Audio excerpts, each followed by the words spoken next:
নমস্কার, ক্রাফটিমেক ইউটিউব চ্যানেলে সবাইকে স্বাগত। আমি উক্তি হোসেন। আজ আমি যে বিষয়টি ক্লিয়ার করতে এসেছি সেটি হলো ক্যানভাস সম্পর্কে কিছু গুরুত্বপূর্ণ বিষয় নিয়ে আপনাদের সাথে আলোচনা করব। তো প্রথমেই বলি যে ক্যানভাস কি, ক্যানভাসে মানে ক্যানভাস বিষয়টা কি। প্রথম কথা হচ্ছে পেপার আর ক্যানভাস দুটি আলাদা জিনিস। যারা প্রফেশনালি ছবি আঁকেন বা ছবি আঁকার সাথে যুক্ত তারা ক্যানভাস বিষয়টা কি বোঝেন।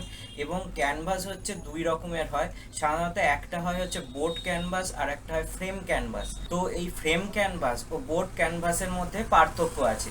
তো কি পার্থক্য আছে সেটা বোঝাবার জন্যই আমার হাতে এই বিষয়টি রেখেছি। এটি একটি কাঠের চৌকো বক্সের মতো, কাঠের বিট।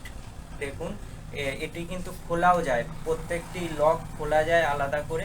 তো এই যে বিটটি দেখছেন এইটি হচ্ছে ফ্রেম ক্যানভাসের বলা হয় বা ফ্রেম ক্যানভাসের বিট। এটা এর ওপরে ক্যানভাস কাপড়টা ভালো করে পেস্টিং করে দেওয়া হয়, মেরে দেওয়া হয়, পেরেক দিয়ে বা ক্লিপ দিয়ে মেরে দেওয়া হয়। আমি দেখাবার চেষ্টা করছি, এখানে বিভিন্ন ক্লিপ মারা হয় যাতে একদম এই ফ্রেমের ওপর ক্যানভাসটা বসে যায়, ক্যানভাসের কাপড়টা। তো এই যে ক্যানভাসটা ব্যবহার করা হয় এটাকে বলা হয় ফ্রেম ক্যানভাস। ভালো করে মনে রাখবেন, এটিকে বলা হয় ফ্রেম ক্যানভাস। আর বোর্ড ক্যানভাস কাকে বলা হয় সেটিও আমি দেখিয়ে দিচ্ছি। এই বিষয়টিকে বলা হয় বোর্ড ক্যানভাস। এটি একটি round canvas, round board canvas. তো বুঝতেই পাচ্ছেন এটি ম্যাসোনাইট বোর্ডের মতো থাকে, তার উপরে এই কাপড়টা লাগিয়ে দেওয়া হয়। আমি একটু ছিঁড়ে রেখেছি জায়গাটা যাতে আপনারা বুঝতে পারেন। কাপড়টা পেস্টিং হয়েছে, আশা করি বুঝতে পারছেন। তো এইভাবে কাপড়টা পেস্টিং করে দেওয়া হয়। এটি হচ্ছে বোর্ড, এটা বোর্ডের ওপর পেস্ট বলে এটাকে বোর্ড ক্যানভাস বলা হয়। আর ঠিক এই কাপড়টাই যদি ফ্রেমের ওপর মারা থাকতো তাহলে এটিকে কি বলা হতো, ফ্রেম ক্যানভাস। তো ক্যানভাস দুই প্রকারের, বোর্ড ক্যানভাস ও ফ্রেম ক্যানভাস। তো এরকম বোর্ড ক্যানভাস কিন্তু চৌকো হয়। এটিতে আমার একটি কাজ চলছে, আঁকা আছে, তো দেখা। তো এই রকম ক্যানভাস হয়। তো এই হচ্ছে বোর্ড ক্যানভাস আর ফ্রেম ক্যানভাসের মধ্যে পার্থক্য। আর হচ্ছে যে ক্যানভাসের ওপর কি কালার দিয়ে কাজ করা হয় সেই বিষয়ে তো আমি আলাদা করে অবশ্যই ভিডিও বানিয়ে রাখবো। তবুও বিষয়টা সামান্য বলে রাখছি। অ্যাক্রিলিক এবং অয়েল পেন্টিং করার জন্য ফ্রেম ক্যানভাস বা বোর্ড ক্যানভাস ব্যবহার করা হয়ে থাকে। আর্টিস্টরা প্রফেশনালি কাজ করার জন্য ফ্রেম ক্যানভাস বা বোর্ড ক্যানভাস ইউজ করেন এবং তাতে অ্যাক্রিলিক এবং অয়েল পেন্টিং হয়ে থাকে। তো এই হচ্ছে ক্যানভাস সম্পর্কে গুরুত্বপূর্ণ বিষয়টি বলে দিলাম।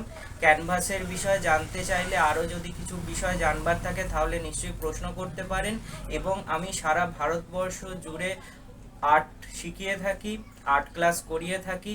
অনলাইন করা হয়, সারা ভারতবর্ষের বিভিন্ন প্রান্ত থেকে স্টুডেন্ট আছে, তারা যদি ক্লাস করতে চায়, নতুন যারা দেখছেন ক্লাস করতে চান আমার সাথে যুক্ত হতে পারেন। আমি অনলাইন ক্লাস করিয়ে থাকি। আমার ডিটেলস আমি ডেসক্রিপশানে দিয়ে দিচ্ছি, আমার সাথে কন্ট্যাক্ট করুন, হোয়াটসঅ্যাপ নাম্বার দেওয়া আছে।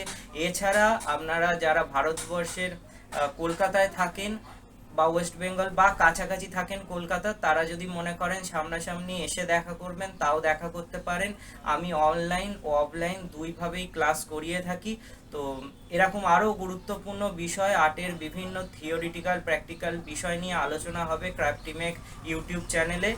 সবাই দেখতে থাকুন ভিডিও, এবং ভিডিও ভালো লাগলে লাইক, শেয়ার আর সাবস্ক্রাইব করে দেবেন।